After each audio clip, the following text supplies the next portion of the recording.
Okay, Barbarossa, still turn one, but we finished the Soviet turn, so at the bottom of turn one and the end of the first week of battle.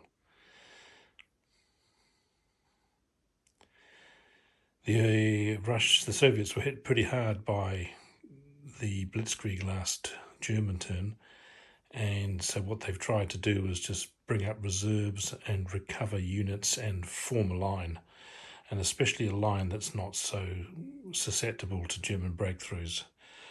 They only had 2 attacks themselves, one here, which resulted in the reduction of a German corps, and one here, which resulted in a corps remnant appearing from the reduction of a German corps. They were trying to break out. It was an 8-4 army, but that was reduced because it was a stalemate, I think. Yeah, so it didn't go that well. So it was a trade-off.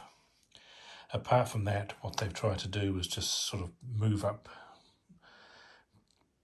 by train stuff from across the Far East and just generally bring up reinforcements. So trying to double up units where they can to make them more difficult to ascertain whether to attack or not.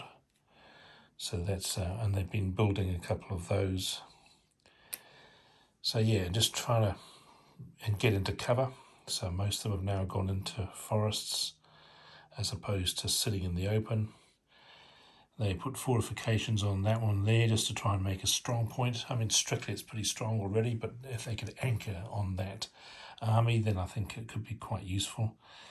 And these guys are in quite a strong position. He's in forest, so I was going to just keep him where he is.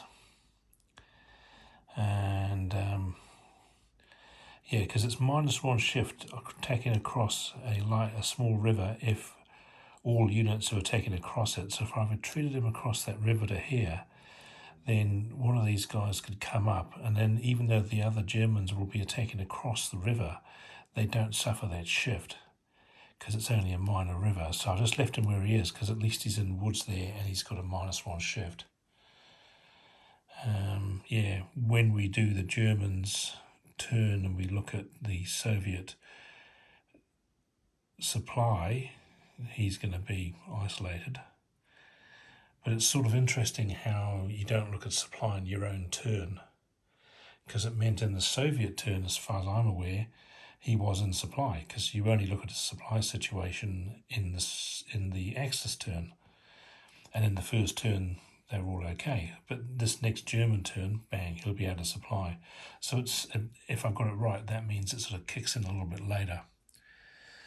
This 8-4 here is retreated out of the woods because, again, you've got these people here flanking him, and they're not attacking across the river, which means those guys are going to be, well, not full strength, but, well, they will be. Well, there'll be -1 shift for the forest, but not for the river. And so just trying to form a line. And again, just bringing in units and trying to form lines. And another thing is you can't overrun, the Germans can't overrun with armour if there's more than one unit. I think that's right. So again, I've tried to double up here, make sure they're 2 stacks. They can't be overrun like they were last turn. The Soviets here just pulled back, put a division on top of that guy, you know, that sort of thing, just trying to strengthen them up a little bit. So that was a good turn. Soviets didn't achieve much, but it's going to be interesting for the Germans this time because they don't have the advantages of the Blitzkrieg in the turn that's coming up. Of course, they will have other cards, but the Blitzkrieg meant the Soviets couldn't fly either, whereas this turn there will be, you know, fighters interdicting German aircraft and all that sort of thing. So, good stuff.